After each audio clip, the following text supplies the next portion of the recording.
name above all the other names. Name of Jesus. There's no one like you, Lord. We give you all the glory and honor. Yes, my God.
Experience. We are back with a bang. You know, I usually say, yes, Rekena ka reverse.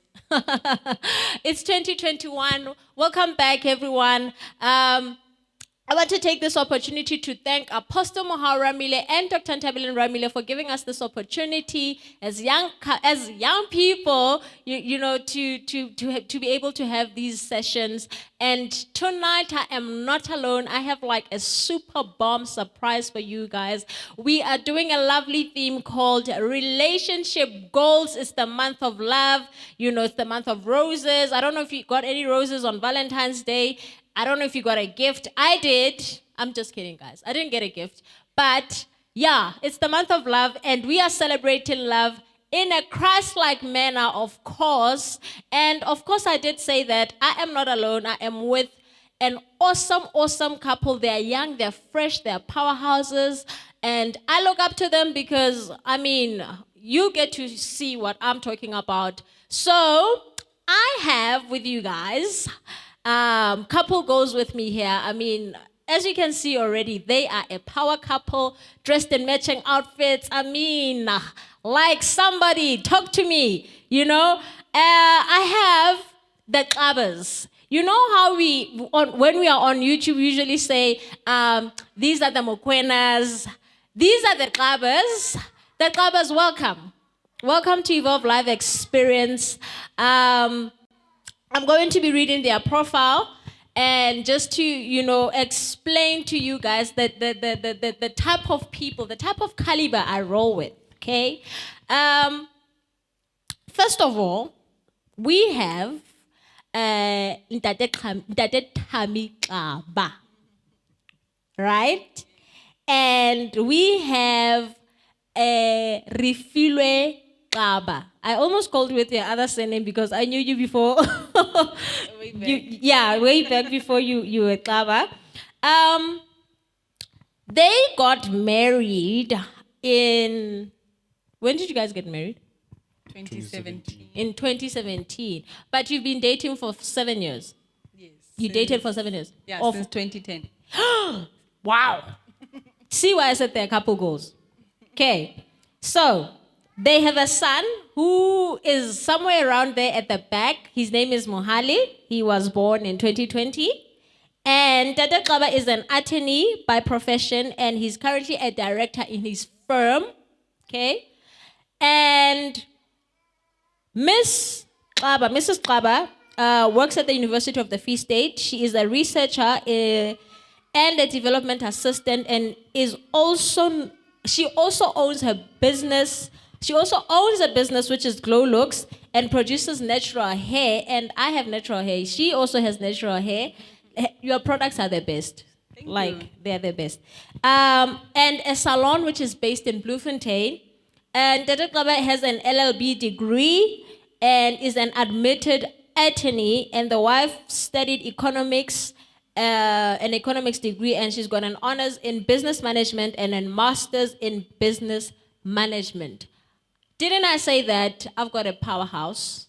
Already, the profile speaks for itself. So, we are going to head over to a game, right? I want us to just break some ice, Okay. you know? Break some ice. This game of mine is called, it's a cliche, because the questions I'm going to ask them really are, honestly, you know, questions that are just like, a cliche for some people. So I want you guys, when I ask you these questions, if you want to answer the question, you raise your emoji, you know. But if you feel like your partner is selling you out, or you know, they're not telling necessarily full truth, just like wave it. Okay. So how did you guys meet? Yo. Yeah. Yes. Okay. Now take it. That's fine. It's actually quite interesting because it was a random day. I think I was taking a break Okay. from studying. And I thought to myself, let me just go around the block. I was staying at Brandwag at the moment. It was a Sunday afternoon or Saturday 3-ish, 2-ish. And as I was coming back basically to the commune where I was staying, I saw her going the opposite direction. And I was like, yo, what just happened? And she was wearing a white dress at the moment. At that day, she had long hair. And it was a nice summer day, so it was a nice white dress at that time. So I actually waited for her to come back because I saw if I'm copas. Okay. So I waited and I turned around, up until I saw she was coming. Then when she came, then I said hello, and I'll give you that part so that you can answer that part. Because that part, I didn't know whether she wanted to talk to me or whether she thought I was lost. So I'll give you that part. But actually, what did you think when I said hello at that moment? No, that wasn't the question. You answered the question. That's how we met. That's how we met. That's how you met. Nice. So you fell in love with the white dress. And the white dress person caught in me. the white dress attracted you to the person. The white dress just stood out, and you know, I think the white dress, because when I saw that white dress, it complemented everything, because she came with My the white dress, and then there were goodness. trees in the background, so the white dress, The white dress. the white dress that I Yeah. only saw that day, I've never seen again, the white dress. My goodness. Can't believe this. So who's the better cook? Okay. Me. Doesn't that cover even? Do you cook? He can cook. He can cook when he can? wants to cook. Okay, but But I think I'm the better cook. I'm better with the spicing, the mixing, and just the overall taste. But he can cook when he wants to. okay. I'll take that. Who said I love you first? No. Each is pointing to the other. Who said I love This you? one. You did. I did. Okay, nice. What was your first impression of each other? Okay. I'll go first. I think as a girl, and you know, guys approach you, and the way he approached me, it was so random. And you've been approached by guys like that, and it's like, okay, no, I'm not interested. But what I loved about him is upon speaking to him, when we started engaging, it was always about getting to know me and engaging me, engaging my thoughts, engaging my plans. And I was so young at that time, and I'm like, yo, this guy's so serious. Oh my goodness. You know, I'm like, yo, this guy's serious. But I like that because it was about, you know, getting to know me and each other, not so much. Obviously, there's physical attraction, but that wasn't the focus. So I really appreciated that.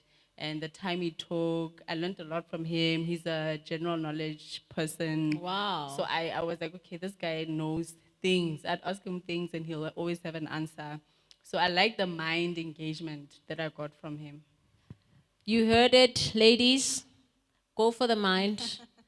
I think a mind is a beautiful thing to fall in love with. Yeah. Dadeka, what was your first impression of her? What I always remember is that there was a sense of respect. Okay. In my engaging her, it was a feeling of, okay, I've never seen this person before. I've never spoken to her before, but there was that respect in whatever that I said to her. I chose my words very carefully, and I was very careful to not be too comfortable in the times that we spoke, because it's like, okay, I don't know this person, and I need to give as much as respect that I can at the moment so that I can receive it back. Then we'll take it from there. So I think that's the primary thing that I remember back in those days, especially the first time we spoke. The respect that I just told myself, okay, I must give this person the respect. Yeah. So that you can get the same respect back. I Yes. love that. I think I honor that a lot.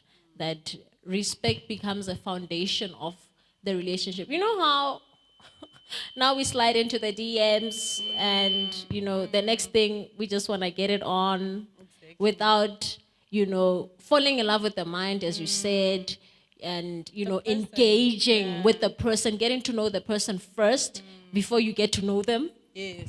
So we get to know them before we get to know You them. get to know them. Yes. Then you realize, oh my goodness, I just got into the sheets with this wrong person that I wasn't necessarily so attracted to.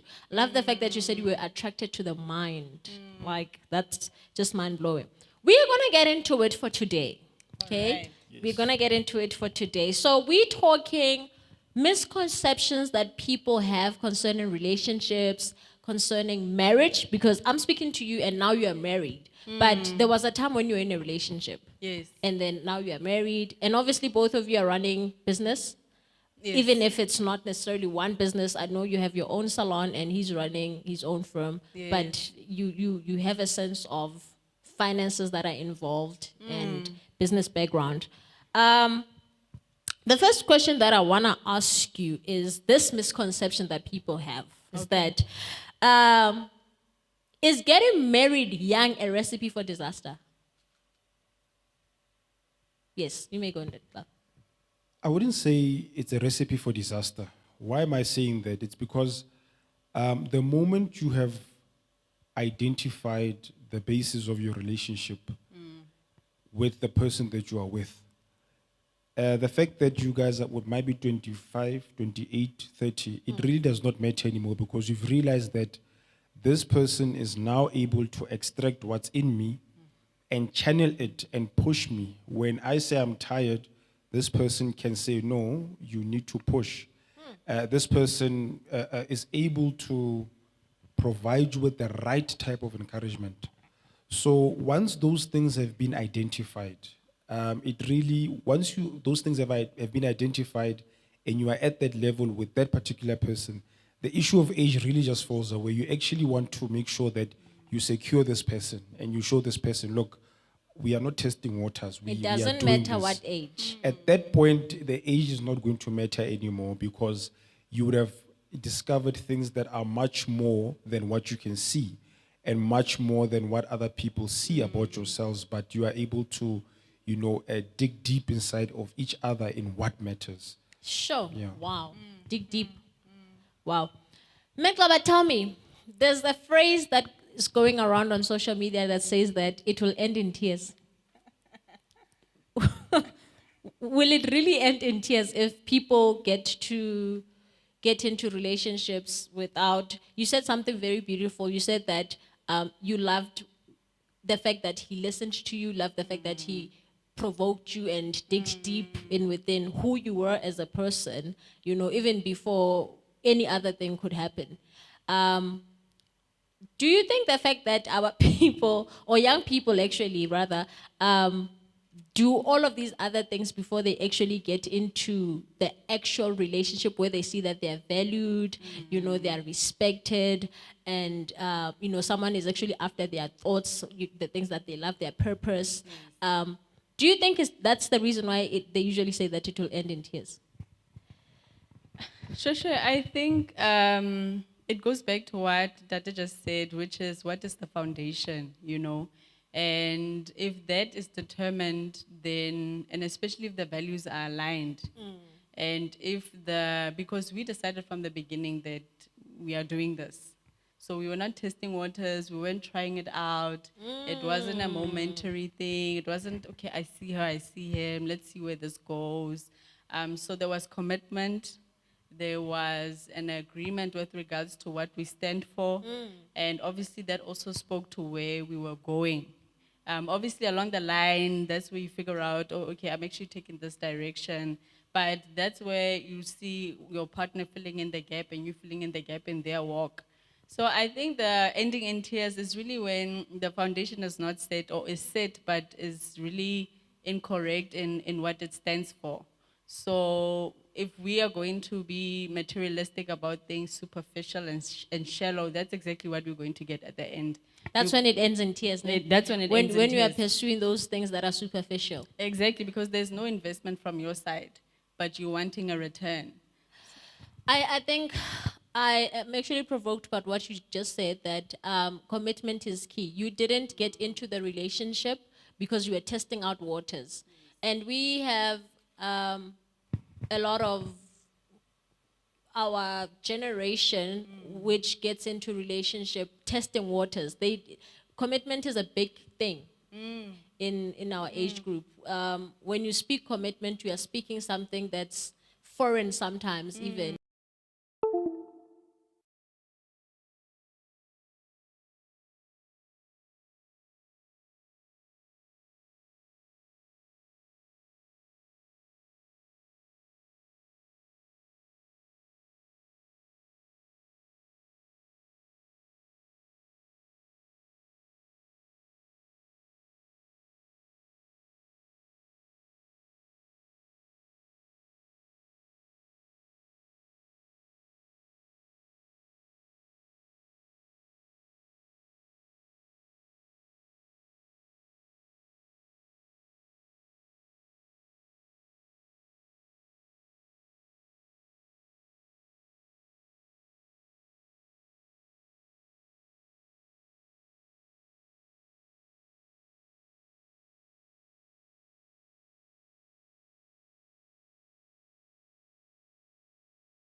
Okay. Can you start now? Hi, family. Welcome to Evolve Live. I would something that people are not so interested in anymore. Do you think it's probably sometimes even the reason why we have such a high divorce rate in South Africa and generally even in the world? I think if we look at it in a broader scale, when it comes to commitment, I think it's very important that we also. What I've noticed in our journey is that commitment is more than just you telling yourself, "I'm not going to betray this person's trust." Mess said something which is very important, that when we talk about commitment, it's also about values. Now, I'm a male, and as a male, when you think about cheating, for example, if I make an example like that, and you want to cheat because she's not going to know, it's a decision like that obviously will be a cause for divorce. So the reason you don't do that, it's not because you are committed to the person that you are. It boils down to values that after you commit that deed, what do you stand for as a person? Wow. You know, what's your own individual values? Yes, you can hide it. She won't know, but what are your values? You're a husband, you're a father, you're an authority figure in this house. But if you look at yourself, what are your values? So As I an think individual. As an individual. First. So I think once that is established, the commitment will come on top of that foundation. Then it becomes a little bit more easier and a little bit more, easier, so to say, to go forward with that commitment, because there are other things backing the commitment as well. So you would say, practically, if I'm a young person and I'm single, let's say I'm speaking to a single person right now, that it's very important for me to build values that I won't only want to express when I am with someone, but that I can fully be comfortable with those values as a person myself first, before I even enter into a relationship of, marriage. And because commitment doesn't only, I don't think it's only important for marriage, but also even in other aspects as Yes, well, like in definitely. business and Definitely. your work and all of those things. Well, let me move on to the next questions. Do you still get butterflies when you see each other? And if not, does that mean that you don't love the other partner? You know the butterflies issue? I think I was telling her last week that, sometimes you still give me butterflies. And when that happens, I don't know what to say. So it still happens. It still happens.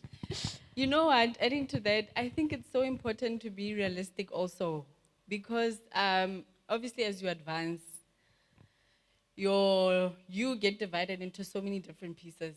You Sure. know, you're a mother, you're a friend, you're a sister, you are this, and life happens in between, and when you do not get those butterflies, there's nothing wrong, because that So it doesn't also- mean that you don't love me No. because I don't get butterflies anymore. Like, Also, butterflies is not love. What is that? Is that infatuation? Because that's more of a physical Yeah, attraction. yeah.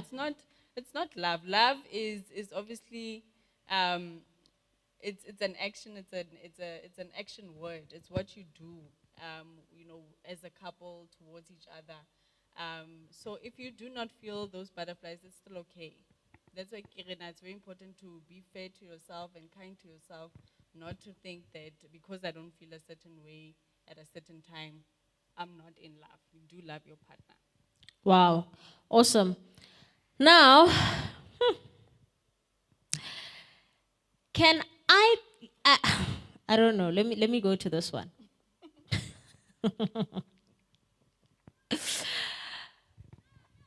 You guys have friends, right? You have friends. Yes. Separate friends. Yes. You have separate friends. Do you have single friends? Yes. You have single friends. Can you go to your single friends and ask advice about stuff that's happening between the two of you? Okay.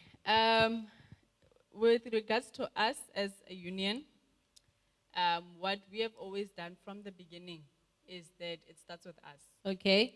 So if there's a problem, we address it in-house. So that's something we started with even when we were dating. So you don't go to your friend and ask for advice, even if they were dating at the time. And then luckily, well, not luckily, fortunate enough, we're in a church where there's mentoring. So obviously when you go to the level of marriage, then there are things that you don't see at face value for what they really are. True. And then your mentors obviously have gone before you and they've seen, okay, this is what you're actually dealing with. So for us, it's a value that we've embraced from the beginning, that it starts in-house. And then if you are going to ask for help, you want to ask for help from somebody that has walked the journey and somebody that is ahead of you, because they are looking down and pulling you up. Whereas your friend, you're on the same level, so it's either you're going to go right or left or down. So rather look up and then have that person pull you up. Tete Xaba, how do you have single friends? At the moment, not really. Do you have married friends? Do you ask advice from your friends generally? You know, my situation is unique because, believe it or not, I actually don't have any friends, so to say, At all or whatsoever? at all. Whatsoever. She's your friend. She's my friend. Wow, this is unbelievable. And it's I think it as she said, you get divided into so many pieces. So as time went by, you realize that, okay, I'm divided in this. I now don't have time for this. And it sort of just falls away, and you grow into this area that you're divided in. And you end up realizing one day as you're sitting that, I actually don't have any friends, either married or a single friends. You end up having acquaintances, but not really, friends who I can say, hey, this is the issue. How can you If help it's me? rough, I know I'm gonna go tell Mjida Exactly. somewhere, Yeah. and probably they'll help me to sort out this woman. Yes. And why is it that, well, for both of you, you said that you don't consult with friends, but there are people who do. There are people who, like I had friends, and I'm not talking about my current friends. I had friends when they had, let's say, disagreement in a relationship whatsoever. They would text me. Now, I lose my sleep and I lose my sense of respect for the partner because of what I've just heard that they've done to my best friend. And obviously, if this person is my friend, there's no way I'm not going to support them. By the time they resolve the issue, I have a different perspective about the person. What would you guys say to people that love sharing, their relationship, as Apostle would call it, chachas? I think for me, if you Just make sure that your mic is on. I Okay. think it's off from the back. Okay. I think for me, if you are that type of person that wants that engagement and that, some people just want to vent. They're not really wanting Any form of advice. Yeah. Okay. Some do want advice, and maybe they're comparing, and then they're like, okay, I'll take this one. But I think for that person, it's okay if you are like that. What I would advise is to compartmentalize your relationships. Right. So know that if this happens, I go to that person and that person only. And especially if it's a relationship that close to you, make sure that it's somebody that is neutral. That's not going to be hurt. Next time I see you with that guy, I'm not going to be happy. Even though you guys have made up, I'm still hurt, and I still see that he did to you in his face, and he's busy smiling at me. Whereas if it's a neutral person who's not involved, who probably will never even see this guy or meet this guy physically, that for me it will be the best, because that person is not involved emotionally. You when you're speaking about someone that's not involved emotionally, you actually reminded me that you just spoke about the fact that we have a mentoring system within the church. How have you found the mentoring system to be helping you in your relationship as a married couple? I think And that even before you got into the marriage. it's really an excellent system, because I think, as Mme said, because it's neutral and it's aimed at picking you guys up because they've walked the journey. What I've realized about it is that the best thing about it is, which in my experience with our mentors, is that you might come to your mentor with this big problem that you think it's this big problem. And your mentor's like, no man, ke ntho tse nyane tseno, you know. Like This- what you think is an elephant is actually Yeah. an ant. this happened to me. I just do this and do that. And after they say that, you have a sense of peace. You go home with a smile. You go home relieved, and it doesn't eat you up because this person knows this thing and they've told you, no man, that's not a big thing. So I think for me, that's the best thing about mentoring. Because imagine if maybe you had not the right type of advice, and you know you meet with someone that makes it also bigger than what it is, and you end up making the wrong decision. So I think mentorship for people that are married and not married in our church, I think that's the best part there, that you have people that you can't tell them anything new. You know, whatever that you're gonna tell them, they've been through it and they'll tell you exactly how they've gone through it. And there's this policy of transparency. So you know what they're saying is what it is. They're not hiding anything, and that helps a lot. Yeah. Speaking of transparency, does that also mean that when you go to your mentor, you don't go there with a blanket? You know, sometimes we like appearing as goody to people, and because you don't want to be judged. Is it a place where one can freely be themselves? Because sometimes, honestly, there are issues when you think of speaking about them, you're thinking, what is this person going to think about me? Is it a place where one can freely express even their weaknesses sometimes, you know, to What I wanted to add is what I like about mentorship is the fact that there's no bias. okay. So we don't choose that over me. You both lay it on the table and we address the issue.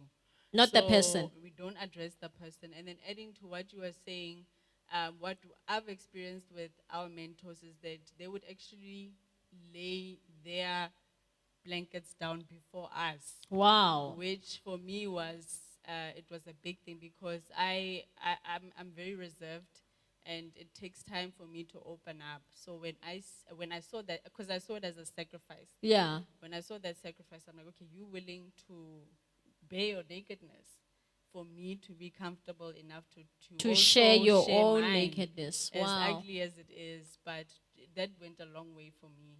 And yeah, that really was one of the greatest benefits of mentorship in the church. Wow, I love that. That when someone else lays down their own weaknesses, it's actually very easy to share your own weakness as well, because automatically it removes that point where you feel like I'm being judged or they're gonna judge me. You know, there are people that are afraid of judgment. I am. Yeah, okay. This is for single or in a relationship, maybe about to marry question, okay? Misconception. If he or she loves me, they will change when we marry. Okay. I don't think that one is actually something that a person should think. Okay. The person's not going to change. You know, if that thing is there and it's not dealt with the proper way, the right way, marriage by itself is not going to change it. Sure. After a few, and fortunately and unfortunately, you know, because I work with these things, you realize that before there was an issue, that, you know, parties thought that after marriage it will go away. But you realize that after the marriage, after 2-3 years, this thing comes again.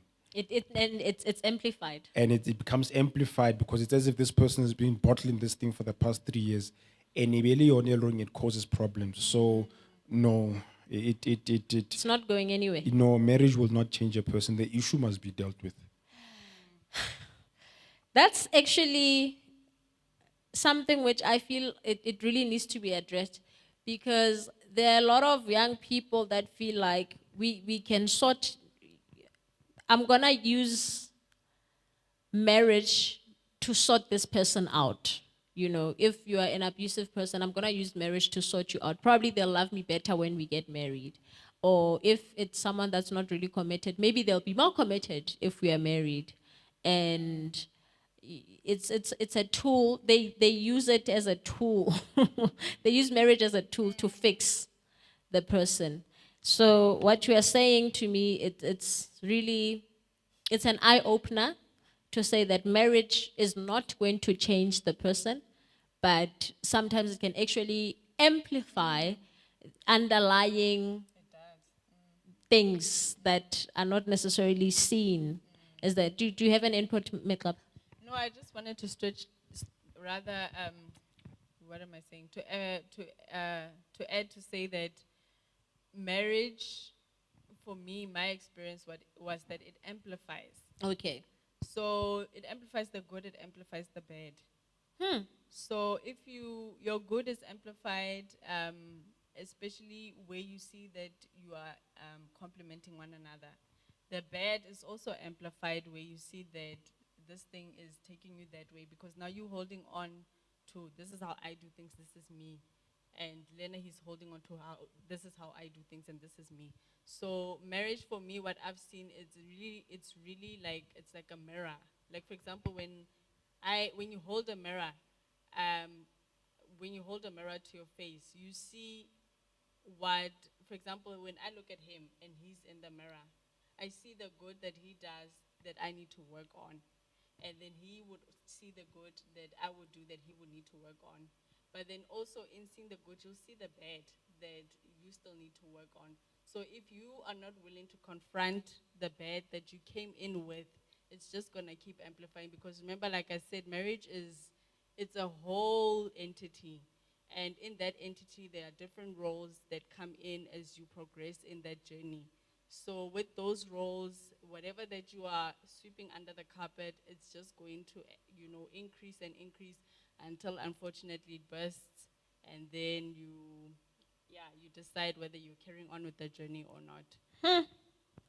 Interesting. My goodness. So whatever I sweep under the carpet will eventually be swept out, or the carpet will be removed.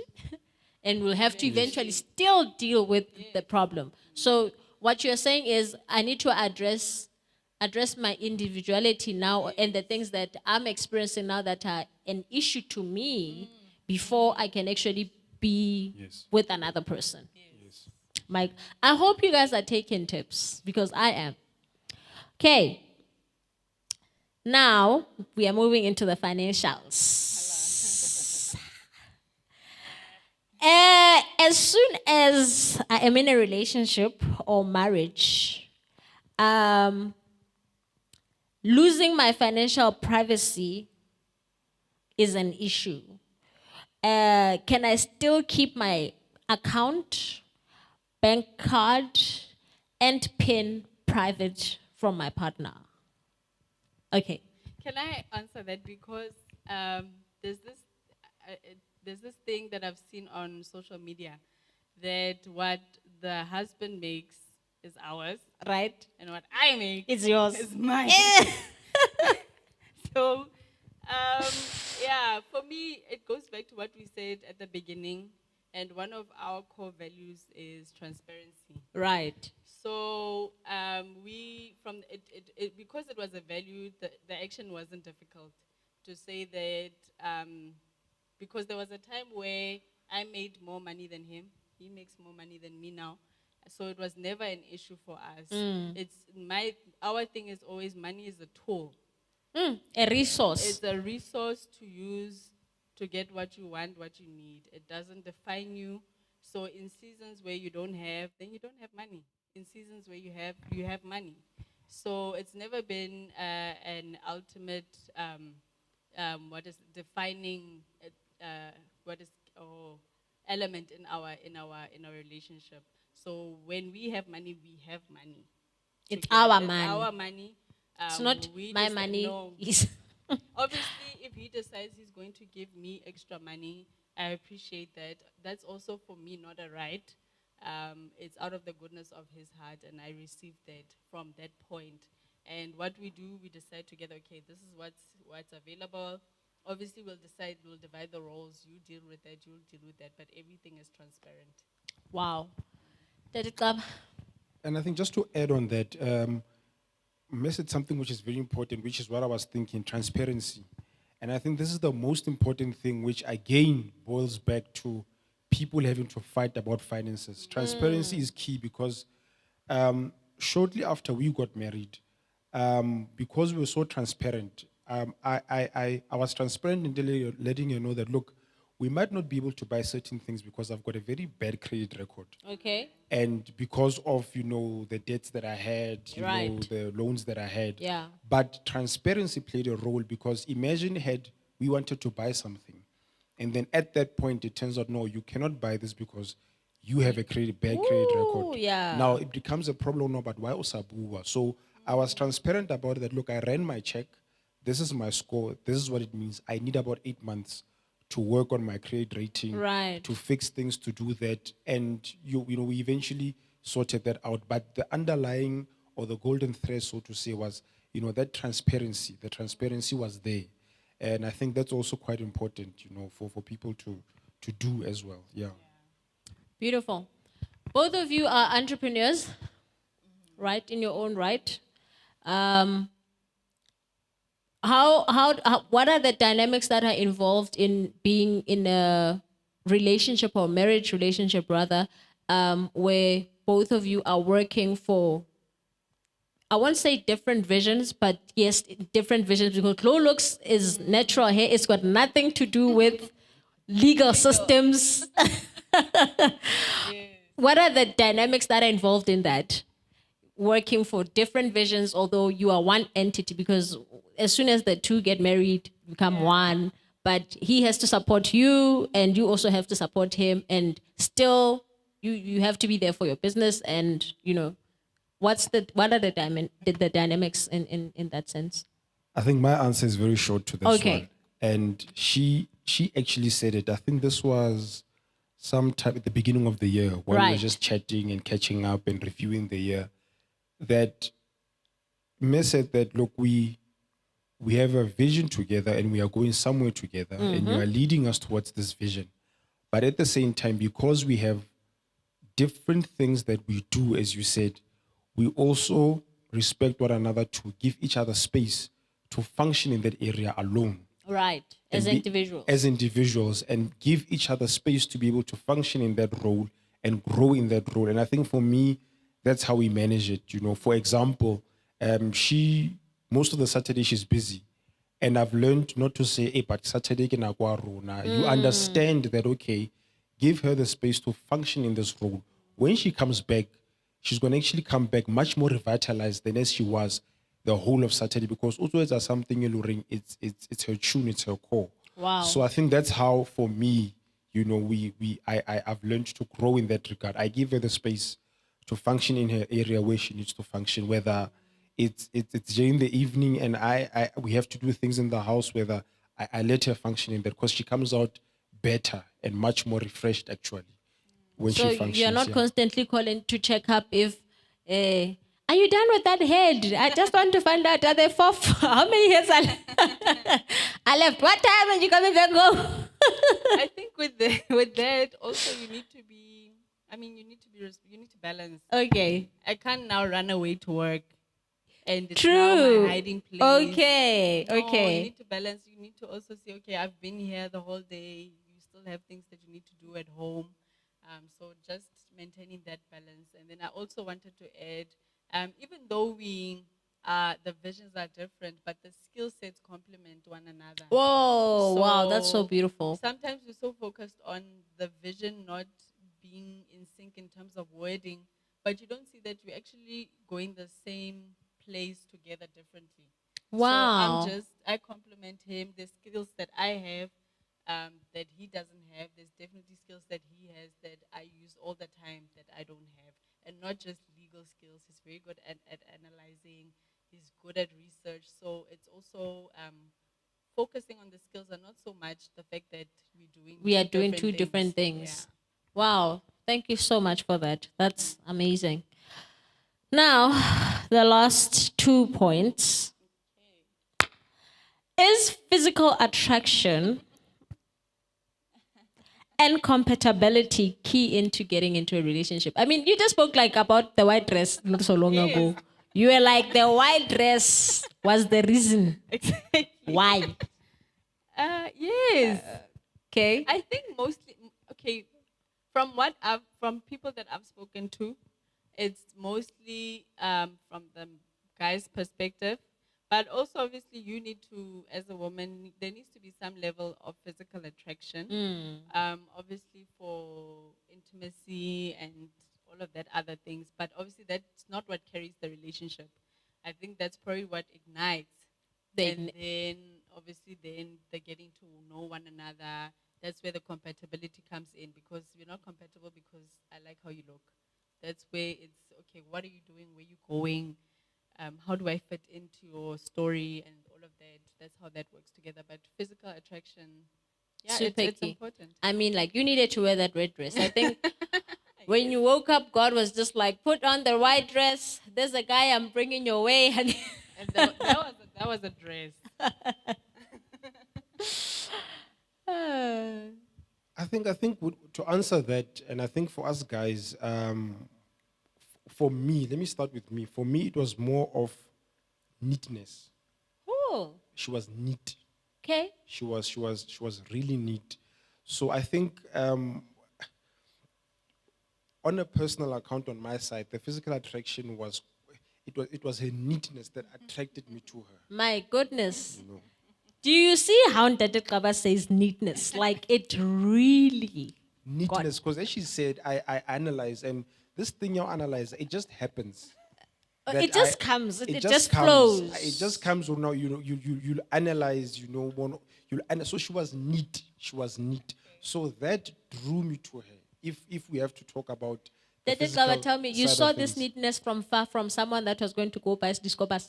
I Or saw that neatness. it's something that came along as you got to know her. You know when a person is wearing a white dress on You a are day like, like that, like and then it comes in, and then as you analyze further, you realize, Wow. you know, neat. Okay, now I'm gonna go speak to her. I'm so shocked that this white dress can actually do so much. I'm getting myself a white dress. But neatness, Okay. neatness, yeah. Okay. Wow. Love this. Now, we are a social media generation. Everything happens on the gram, everything. Which you have an Instagram account. He doesn't. I've never seen you on the socials. Are you on the socials? My wife said I should create an Instagram account for my business. I think I created the account, but nothing is happening there. It's because you're not engaging. It overwhelms me. So yeah. I think you're just not that person. Tell me, when your partner doesn't post you on the gram or on the socials, does that mean they're not committed to you or they don't love you? For me, okay, he doesn't post anything personal Okay. on social media. Right. And I'd actually ask him, like, you don't even comment on my nothing. You don't Like- even like nothing. And you know? actually get to say, I've never seen you commenting on her stuff. No. No Like none. comment, I didn't even know that he's got social media. you know. So I actually asked him, like, what's that about? And he said it's for him very private Okay. moments that he doesn't feel like he wants to share with everybody. So I respected that, and I said, okay, no. But I mean, for me, just for my affirmation, it would be nice just to see a heart, You know, just a like, you know. So just going back to your point, it depends on your partner. If you know that your partner is genuinely somebody who wants to keep that to himself, then it's okay. But there are ways of finding out if somebody's hiding you. yeah, so that's, yeah. If they're hiding you, obviously it's a cause for concern. Why Yeah. don't you want people to know To about know that us? there's this person. But I think the main thing is knowing your partner and knowing why they're doing what they're doing. Tete Club. Yeah, I think you know it's true. It all boils down, because I'm sensing that it boils down to communication. Because I mean, imagine if I was a social media person and May was a social media person, and I like posting May and the child and everything, and May's like, no, certain things don't post, just only post this. So I think it will boil down to communication, to say, okay, fine, we are on social media, we enjoy it, but let's limit what we post. Let's choose what we post. So I think in our case, it's just a little bit different in the sense that I'm not really that much on my private things on social media. But if I were, I think what would help, parties would just to communicate on what and what not to post. Yeah, I think so. If I can add just to that, like him saying communication, don't now sit and overanalyze and come up with your own conclusions as to why You are not being posted. No. Social Like- media is not the be all and all of a relationship. Obviously, that's the era that we are in, but ask your partner, what's going on? You said something that's very interesting. You said you would have loved for him, if he was that person, to just maybe like put a heart there, or maybe a young comment, and that would affirm you.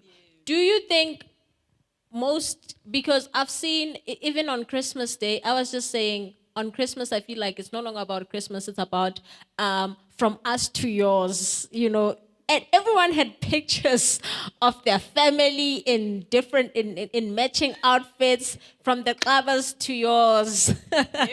It was a social media thing, it was a trend that was just going on. And I want to ask you this question to say, do you think that sometimes people do or post certain things because they want affirmation?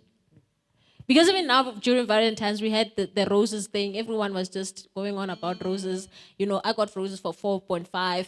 You got roses for 2 rands. Stuff like that. Is it for affirmation? I think that's the basis of social media. Nobody posts anything about themselves without expecting a certain reaction. Whether it builds you or not, Right. that's the difference. Because then you have people that are sitting there who's liking, Waiting who's for commenting. exactly. And Shasha never comments on my pictures. Why? And then there's the healthy side where it's okay. But I think the basis of social media, it's that. it is affirmation. I do know of people who, if they've not reached 3,000 likes in a space of 2 hours, they remove the post. Yeah, And if then- it's not received a certain reaction, and because just your brand is just associated with certain likes and certain number of comments, if it does not reach that, let us remove the post. Okay, moving on to our last question. When you got into the relationship, obviously the relationship, you met on the basis that God introduced you to each other. What has kept the relationship? For me, it would definitely be the why of the relationship. Okay. Why we committed to each other to begin with, where we are going, and then obviously protecting all of that in prayer and in the Word of God. But I think, as with any relationship, for it to progress from one stage to the next, it has to be linked to your why. Wow. Why? Because the why changes as you go along. Right. My why today is not my why 10 years ago, Wow. but my why is still with him. My part of the why is still compatible with his part of the why. So I think that's the basis of any relationship, for it to progress and to not to remain stagnant. Because you need to, if you feel in any relationship that there's stagnancy, you need to go back to the why. Does it need to change, or have we departed from the why? So for me, that's definitely the main basis of any relationship. Your why is important. Yes. Why am I with this person? The why, that was the why when you were forming the relationship. Wow. Okay. And to add on to that, I think it's quite important. I remember, I think in 2012, I think we were already dating by then, obviously. And I would see snippets of this that I'm seeing now. And I'll always tell him, man, whenever I speak to you, I sense a sense of independency and a sense of, you are not a person, Eluring, you would function well for a long time in an employer environment, because you like making decisions, you like being firm, you like to strategize, you like to lead. And I would say that to her. And I remember, at that time it was not received as it would be now. Right. So to see that happening now, it's also, you know, the why that was then 8 years ago is happening now. So you just continue building on that. And it's also about complementing one another. I mean, I realized that when we met, I remember there would be times where, like I said, certain core things that we need to accomplish, it would be so difficult to accomplish them. But she would be able to give you a right nudge to accomplish those things, which in turn builds us, and it overflows to her and it builds her as well. And then we keep on moving and moving, and there's a common vision and a common goal, and we just continuously work on that. So I think the why is, as she said, it's very important, but you also realize that the why, it's not only the why, but it's the why that actually takes place. You know, Sure. it takes place. It's not just Wow. no, we are meeting because that why is it takes place, and it shapes up into something that's tangible. I mean, one of the things that we would do, I remember shortly after we got married, we would already envision having a child, and we would role play, you know, it should come with a pillow, and would sometimes we pretend as if we are shouting, hey, stop doing this. But behind that was, okay, fine, we want this and it will happen and we are going to work towards this. And you know, when you see it happen, like, okay, fine, let's move on. So that's just an example that I was using, that the why must also happen. It must just know we are together because it must happen. It must be tangible. There must be a fruit of Yes, the why. yes, yes, yes. Sure. yes. My goodness. To close off this conversation, I feel like the conversation just started. I feel like the conversation just started, but it actually is part of the end of the conversation. How do you go to what extent do you see yourselves going to in support of each other's vision?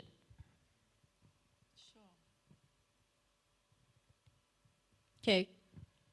I think that if you think about it, each and every day, one is already going through stretched extent to make sure that she is able to function in what she needs to function for her goals on a personal level. Right. So I think it's something that one does on a daily basis, something that, you know, we constantly do to say, okay, fine, you need to accomplish this.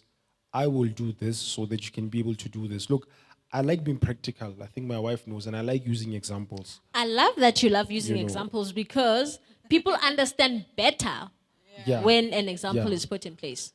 She would have to, for example, have time to, you know, do certain things with regards to, you know, products, and, you know, prepare the products and do everything that she needs to do.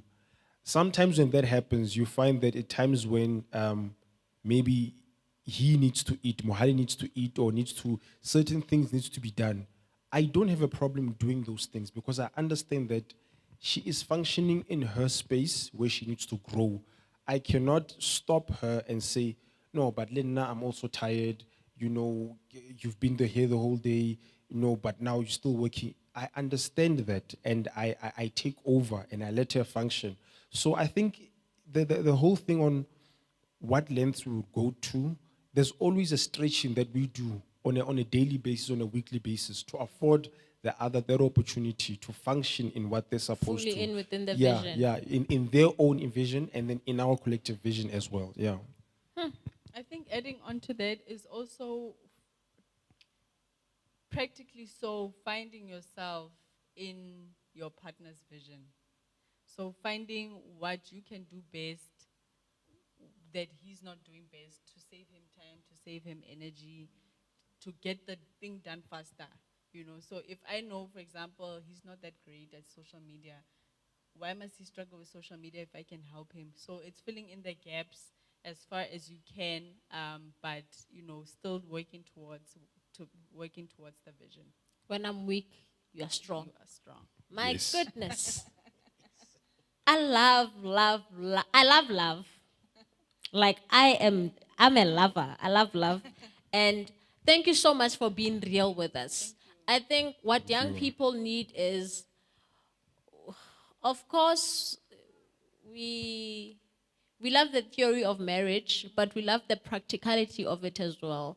And the fact that when Tate Kaba and you, Mema Kaba, when you're speaking, you made examples about your own lives. That's what makes it even more real for us. By the time we get married, you can always go back to this segment. I mean, it's going to be on YouTube like forever. And you can always go back to say that, what did Mekaba say about the why? I always need to always have my why. And maybe, let's say, the person feels like I've shifted from my why. And why doesn't necessarily always, it's not only related to the space of marriage. You know, I have my own why as an individual, you know, and it's something that I can use also for, you don't only need this advice for the marriage space, but it's something that you can even start using now as an individual. If that's if you are single, but if you're engaged and you're getting married, take everything and, you know, start applying it now. If you're not, free some of the things. I bet you're going to need this information later on in your life when you are in the space that you guys are in right now. If we can have our snack attack. We have a new segment in Evolve Life Experience, which is called Snack Attack. I'm going to give them something, and I'm going to ask them a question based on that meal that I'm going to give them. So if you can have the food, please.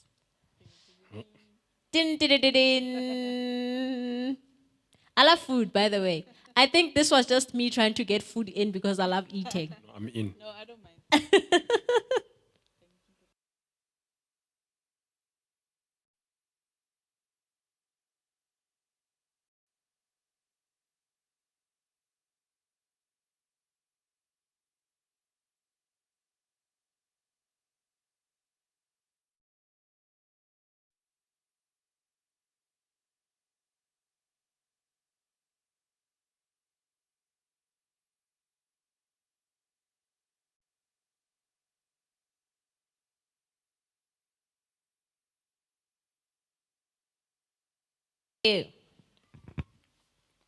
Okay. I'm opening my food. You guys can remove your plastic wrap. That's the correct way of saying it. Plastic. It's a plastic wrap. So, the food that you have in front of you, I want you guys to eat them and tell me what it reminds you of. That's a difficult one. What does it remind you of?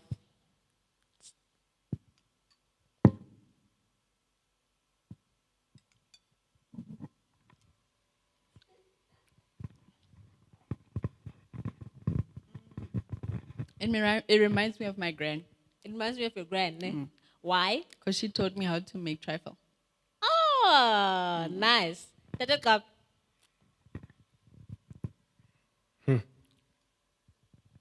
Let me have another bite.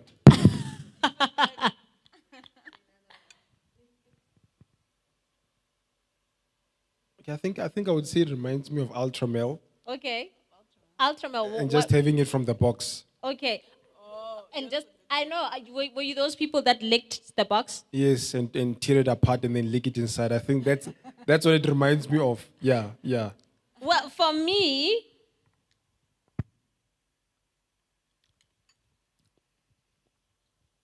it reminds me of Sunday.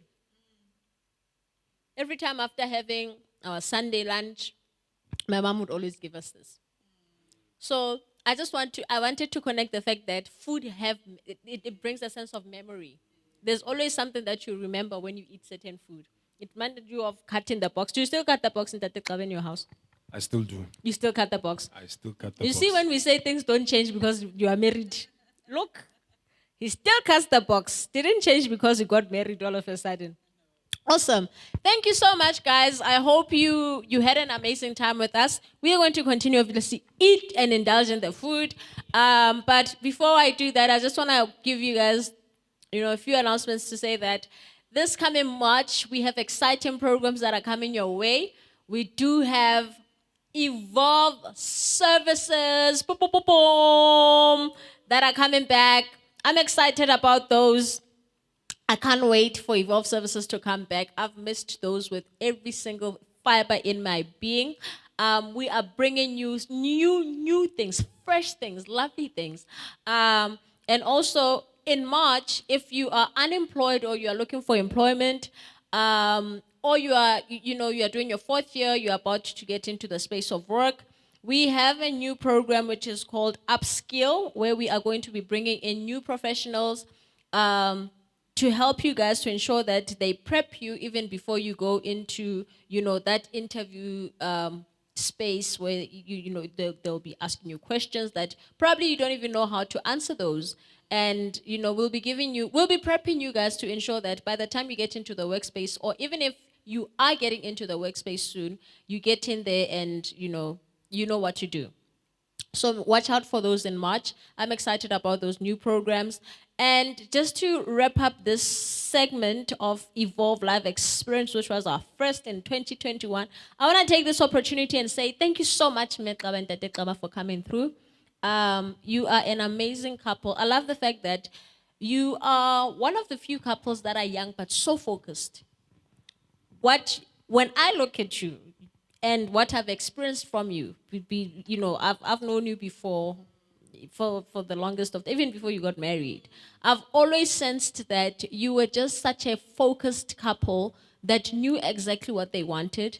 And I draw out of that, and I'm hoping that other young people are going to draw out of that. Of course, we all want to get married, but it's important to who do you get married to. You can't just go about and take anyone. It's important that you connect to someone that will, fill in the gaps. As you said, you don't want to have someone that won't even notice that there are gaps, but you just want the title to say that I'm married, I'm in a relationship. It's important that you have the right person and the person that you are going to enjoy the journey with for the longest or forever. Because marriage is not something that we are speaking about. You are not testing waters. You are in it for commitment. You are in it for a lifetime. Is there anything that you want to say to our audience? To say your goodbyes? Thank you so much for the opportunity. It's a really, really, really a privilege. It's a really a privilege. So thank you so much for the opportunity. And I think, look, we've said also before we got married and listened to other couples. And I remember before we even got married and after we got married, we would explicitly say, no, but remember, this is what our mentors said when we come across this situation. So my point is, these sessions do help. They do help, and I just believe that those that are going to get married or those that are single or dating, that indeed, as you said, they will keep this, or they will just keep it in their mental notes that when they come into certain situations, they will remember that, Neyman, there's some people that have gone through this. Let's rather do this instead of doing this. It does work. We've done that, and it works. Wow, beautiful. Metlaba, do you have anything to say? Also, thank you so much for having us. I appreciate it. Like you said, we've known each other for the longest time. Yeah. And it's always great to see people evolve and grow. Just to the singles and those that are maybe getting married or those that are married, expose yourself to where you are, information that speaks to where you are. Obviously, picking what speaks to you. True. In this conversation, maybe certain things, stood out and they speak to you right now. Some will only speak to you later, and that's okay. But I think the main thing is keep exposing yourself, keep hearing the right things from the right people, and you'll be right. You'll be well on your way if you do that. Sure, that's beautiful. Thank you so much for that advice. Keep exposing yourself to the right thing. That's very key. And from us and from the clubbers, we are signing off. Do enjoy the next piece of music that we are going to play for you. Awesome.